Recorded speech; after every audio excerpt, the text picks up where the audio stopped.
یہ حضرت اویس کرنی رضی اللہ تعالیٰ عنہ کا روضہ مبارک ہے، آپ دیکھ سکتے ہو۔ یہ وہ صحابی رسول ہیں جو کہ بہت بڑے عاشق رسول ہیں، اور ان کے لیے نبی پاک صلی اللہ علیہ وسلم نے سلام بھیجا ہے، آپ سمجھ سکتے ہو۔ اور ان سے مولا کائنات حضرت علی نے اور حضرت عمر بن خطاب رضی اللہ تعالیٰ عنہ نے بھی دعا کروائی ہے اپنے لیے۔ دیکھو آپ اس روضہ مبارک پہ ایک ٹین پڑا ہوا ہے، پہلے یہ بھی موجود نہیں تھا، ابھی یہاں پر آپ دیکھ سکتے ہو کافی سارے۔ So hello guys, welcome to Sheela vlogs. کیسے ہو آپ سب؟ آئی ہوپ آپ سب اچھے ہوگے۔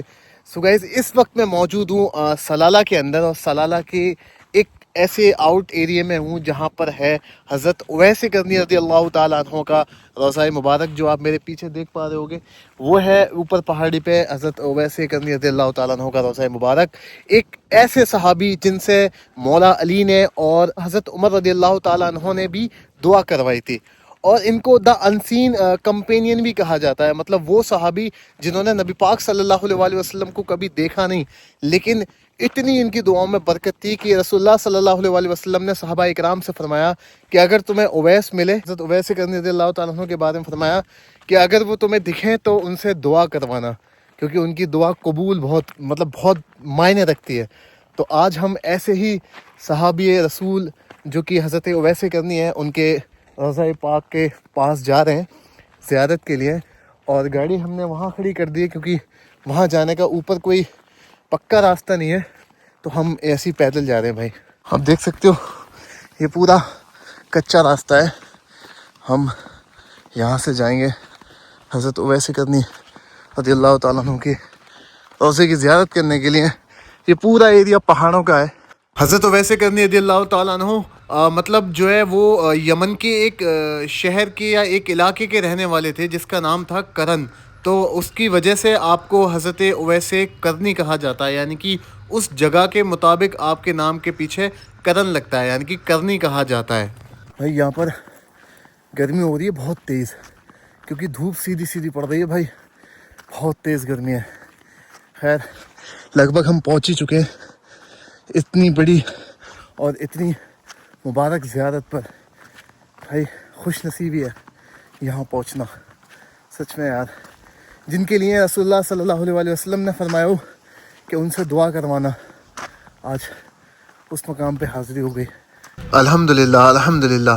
تو یہ ہے ہمارے سامنے حضرت اویس کرنی رضی اللہ تعالیٰ عنہ کا روضہ مبارک، جو کہ ہم بہت پہلے سے آنے کے یہاں پلان کر رہے تھے، اور الحمدللہ اللہ نے یہاں پہنچا دیا۔ یہ ہے حضرت اویس کرنی رضی اللہ تعالیٰ عنہ کا روضہ مبارک، جن کے لیے رسول اللہ صلی اللہ علیہ وسلم نے مطلب سلام کہا اور صحابہ اکرام سے فرمایا کہ اویس سے اپنے لیے دعا کروانا۔ ہمارے نبی پاک صلی اللہ علیہ وسلم نے حضرت عمر رضی اللہ تعالیٰ عنہ سے فرمایا تھا کہ عمر، اویس کی شان اتنی ہے کہ اگر وہ اللہ کو کوئی قسم دے دیں تو وہ اللہ پوری کر دیتا ہے، یعنی کہ حضرت اویس کرنی رضی اللہ تعالیٰ عنہ کی یہ شان تھی کہ اللہ رب العزت ان کی کوئی بھی قسم خالی نہیں جانے دیتا تھا۔ آپ سمجھ سکتے ہو کہ ان صحابی رسول کا کتنا بڑا مقام ہوگا۔ حضرت اویس کرنی رضی اللہ تعالیٰ عنہ کے بارے میں فرمایا جاتا ہے کتابوں میں کہ حضرت اویس کرنی جب کسی لوہار کی دکان کے سامنے سے گزرتے تھے نا، تو گھنٹوں تک کئی گھنٹوں تک نا اس آگ کو دیکھا کرتے تھے جس میں وہ لوہے کو ڈال کر کے لوہے کو پگھلا دیا کرتا تھا۔ تو آپ اس آگ کے بھڑکتے ہوئے شعلوں کو دیکھ کر کے جہنم کی آگ کو یاد کر کے گھنٹوں تک رویا کرتے تھے۔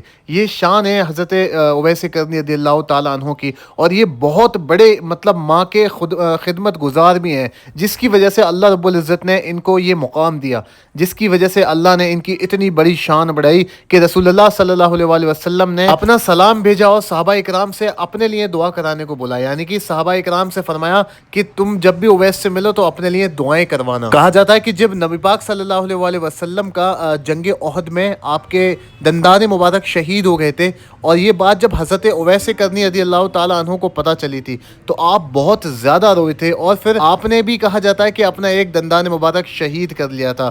یہ عاشقی تھی، یہ محبت تھی نبی پاک صلی اللہ علیہ وسلم سے حضرت اویس کرنی رضی اللہ تعالیٰ عنہ کی۔ ان سے بڑا شاید ہی عاشق رسول کوئی ہو جو بنا دیکھے اتنی محبت۔ حضرت اویس کرنی رضی اللہ تعالیٰ عنہ کے پاس دنیا کا کچھ بھی نہیں تھا، لیکن ان کا روحانی مقام اتنا تھا کہ نبی پاک صلی اللہ علیہ وسلم نے انہیں دعا اور سلام بھیجنے کے لیے صحابہ اکرام سے کہا، اور ہمارے اوپر بھی یہ چیز فرض ہے کہ ہم جب بھی حضرت اویس کرنی رضی اللہ تعالیٰ عنہ کا نام سنیں تو آپ پر سلام بھیجیں۔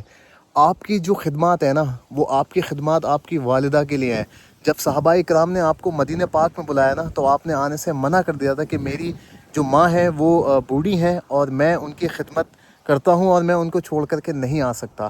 آپ سمجھ رہے ہو کہ ایک دفعہ حضرت اویس قرنی رضی اللہ تعالیٰ عنہ نبی پاک صلی اللہ علیہ وسلم سے ملنے کے لیے اجازت لے کر کے گئے اپنی ماں سے مدینہ پاک۔ تب آپ جب گئے تو رسول اللہ صلی اللہ علیہ وسلم آپ کو وہاں نہیں ملے، لیکن آپ نے ماں سے وعدہ کیا تھا کہ سورج ڈوبنے سے پہلے میں واپس آ جاؤں گا۔ تب جب آپ گئے اور پھر سورج ڈوبنے کا وقت ہوا، لیکن آپ نے ماں سے وعدہ کیا تھا کہ آپ سورج ڈوبنے سے پہلے آ جاؤ گے، تو آپ رسول اللہ صلی اللہ علیہ وسلم سے ملاقات کے بغیر واپس آ گئے تھے۔ یہ حضرت اویس قرنی رضی اللہ تعالیٰ عنہ کا جو مقام ہے آج، وہ آپ کی والدہ کی خدمت کی وجہ سے ہے۔ مطلب ماں کی خدمت بہت بڑی چیز ہے۔ آج ہم لوگ مطلب اس چیز سے محروم ہو گئے، مطلب ہم اپنی ماں باپ کی اتنی ویلیو نہیں دے پاتے، لیکن ہمارے سامنے جب حضرت اویس قرنی رضی اللہ تعالیٰ عنہ کا مقام آئے گا نا سامنے، تب سوچنے والی بات ہے کہ حضرت اویس قرنی رضی اللہ تعالیٰ عنہ نے اپنے ماں کے وعدے کی وجہ سے رسول اللہ صلی اللہ علیہ وسلم کا دیدار بھی چھوڑ دیا تھا۔ مطلب یہ مقام ہے ماں کی خدمت کا، ماں کے کہنے کا۔ ہم تو مطلب بہت ہی گناہ گار ہیں اس طریقے سے اگر دیکھا جائے گا تو۔ سلام ہے حضرت اویس قرنی رضی اللہ تعالیٰ عنہ کو کہ جنہوں نے ایک ماں کی خدمت کی وجہ سے آپ نے اتنی زیادہ قربانیاں دی ہیں۔ آپ کو مطلب بہت یار، میں آج اس جگہ پہ کھڑا ہوا ہوں یار، مجھے وہ چیز فیل ہو رہی ہے کہ حضرت اویس قرنی رضی اللہ تعالیٰ عنہ کی وہ شان ہے کہ آپ رسول اللہ صلی اللہ علیہ وسلم آپ سے دعا کروانے کے لیے کہتے تھے صحابہ کرام سے، اور مولا علی اور حضرت عمر رضی اللہ تعالیٰ عنہ نے بھی آپ سے دعاؤں کا مطلب دعائیں کروائی ہیں۔ یہ بہت بڑی چیز ہے یار، یہ بہت بڑی بات ہے۔ اور جبکہ کمال کی بات ہے نا کہ حضرت اویس قرنی رضی اللہ تعالیٰ عنہ نے ظاہری کبھی بھی نبی پاک صلی اللہ علیہ وسلم کا دیدار نہیں کیا۔ مطلب ایک بھی ایسی حدیث نہیں جس میں رسول اللہ صلی اللہ علیہ وسلم سے آپ ملے ہوں ظاہری، باقی تو پیچھے کا تو اللہ ہی جانتا ہے اور رسول اللہ صلی اللہ علیہ وسلم جانتے بھی۔ آپ دیکھ سکتے ہو یہ روضہ مبارک ایک پہاڑی پہ موجود ہے سلالہ کے اندر عمان میں۔ ابھی یہ بالکل آؤٹ ایریے میں ہے، اور آپ کو پتہ ہے کہ جو سلالہ ہے نا، پہلے یہ اس کا کچھ حصہ یمن میں آیا کرتا تھا، اور یمن یہاں سے ابھی بھی بہت قریب ہے۔ اگر ہم سلالہ سے گاڑی لے کر کے، اپنی گاڑی لے کر کے 2-3 گھنٹے کا سفر کریں گے تو ہم یمن کے بارڈر پہ پہنچ جائیں گے۔ تو اسی طریقے سے یہاں پر یہ روضہ مبارک موجود ہے۔ آپ دیکھ سکتے ہو حضرت اویس قرنی رضی اللہ تعالیٰ عنہ کا۔ اور حضرت اویس قرنی رضی اللہ تعالیٰ عنہ کے بارے میں جب ہم سنتے ہیں نا بھائی کہ اتنے بڑے عاشق رسول ہیں اور جنہوں نے آج تک نبی پاک صلی اللہ علیہ وسلم کو نہیں دیکھا تھا، ویسے ظاہری نہیں دیکھا تھا، جیسے کہ آج تک کسی حدیث میں نہیں ہے کہ رسول اللہ صلی اللہ علیہ وسلم کا دیدار کیا ہو، لیکن اللہ بہتر جانتا ہے کہ اپنے دل کی آنکھوں سے انہوں نے کتنی دفعہ نبی پاک صلی اللہ علیہ وسلم کا دیدار کیا ہوگا۔ یہ آپ دیکھ سکتے ہو چاروں طرف آپ کو دور دور تک پہاڑیاں ہی دکھائی دیں گی۔ اللہ ہم سب کو بھی حضرت اویس قرنی رضی اللہ تعالیٰ عنہ کی طرح نبی پاک صلی اللہ علیہ وسلم سے محبت کرنے کا طریقہ دے دے، محبت دے دے، وہ تڑپ دے دے۔ تو یار ابھی میں چلتا ہوں واپس اپنی گاڑی کی طرف، جو کہ بہت نیچے کی طرف ہم نے کھڑی کری ہے، اور یہاں سے واپس جاتا ہوں۔ مطلب یہ بہت بڑا مقام ہے یار، اور آئی ہوپ آپ کو یہ ولاگ اچھا لگا ہوگا، اور اگر اچھا لگا ہے تو چینل کو سبسکرائب کر دینا۔ باقی ملتے ہیں اگلے ولاگ میں۔